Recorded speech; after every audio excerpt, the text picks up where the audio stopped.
Into अब ये तो P1 की वैल्यू थी, अब P10 की वैल्यू उल्टा हो जाएगा, ये हो जाएगा sigma P0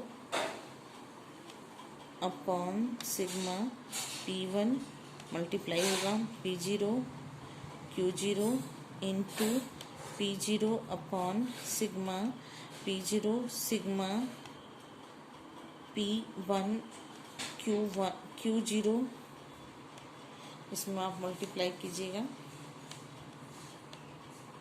Q1 and Q1 से। ठीक है, अब वैल्यूज पुट कर दीजिए। वैल्यू आप पुट कर दीजिए बच्चों।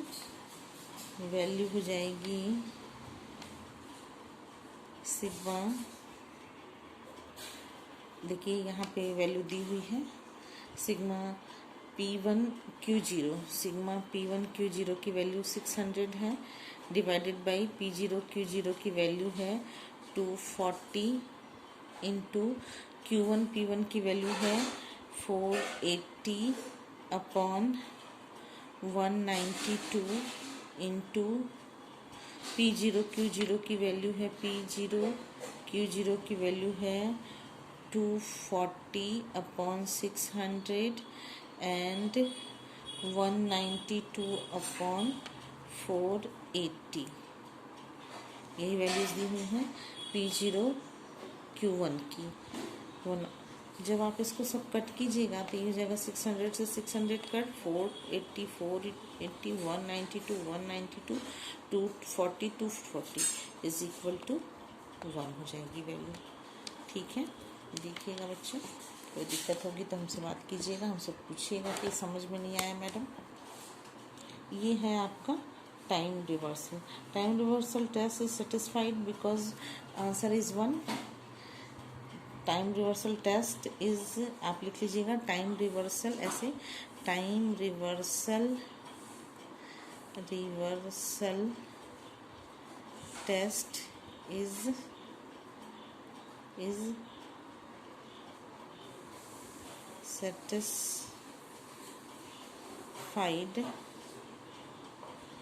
सेटिस्फाइड।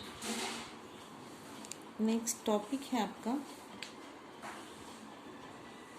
कुछ फैक्टर रिवर्सल टेस्ट में P01 इंटू Q01 आप करेंगे तो आपको पता है वैल्यू क्या है। लास्ट में आपका जो फॉर्मूला है वो है इसका sigma P1 into Q1 upon sigma P0 Q0। ठीक है, तो आप इसको लिख लीजिए, सिग्मा P1 और Q1 की वैल्यू पीछे दी हुई है, अभी आपने निकाला बच्चों। देखिए सिग्मा P1 Q1 की वैल्यू है 480 और P0 Q0 की वैल्यू है 440। तो आप जो आपका आंसर होगा वो इसी फॉर्म में होगा कि ये 480 और ये 240, ये आपका फैक्टर रिवर्सल टेस्ट है बच्चों। फैक्टर रिवर्सल टेस्ट का फॉर्मूला आपको लिखाई थी, इस पर वैल्यूज पुट करके this satisfied because factor reversal test ये सेटिस्फाइड करता है क्योंकि P1 आप अगर ऐसे अलग अलग लिख करके देखिएगा, P1 की वैल्यू P01 की वैल्यू भी अगर आप लिख करके देखते हैं तो देखिए अंडर रूट इस तरीके से आता है, under root sigma P1 Q0 upon sigma P0 Q0 into sigma P1 Q1 upon sigma P0 Q1। इसी तरीके से आप इसको भी लिखते हैं Q01 इज इक्वल टू आपका फॉर्मूला हो जाता है under root sigma P0 Q1 upon sigma P0 Q0 into sigma P1 Q1 upon sigma P1Q0। ठीक है, ये वैल्यूज़ होती हैं, आप रख दीजिएगा। जब आप सब वैल्यू रखिएगा तो आपका आंसर एटलीस्ट यही आएगा 240 अपॉन सबका वैल्यू आप रखिएगा तो आपका आंसर आएगा 480। जब आप कैलकुलेट कर लीजिएगा तो आंसर आएगा 480 अपॉन 240। तो आप यहाँ पे लिखिएगा कि is satisfies factor reversal test, it satisfies factor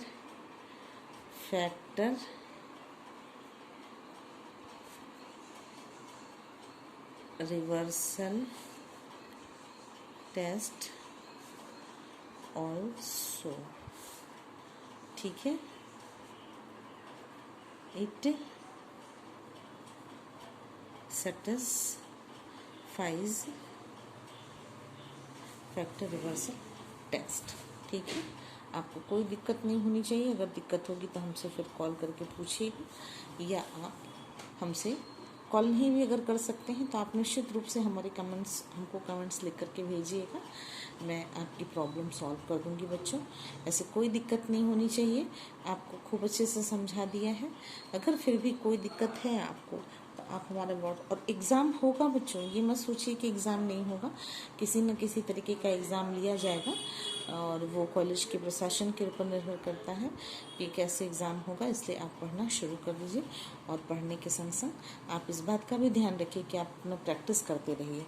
ये चैप्टर एक टॉपिक और पढ़ाऊँगी, कल की क्लास में एक टॉपिक और रहेगा, उसको जैसे ही पढ़ाऊँगी आपका क्लास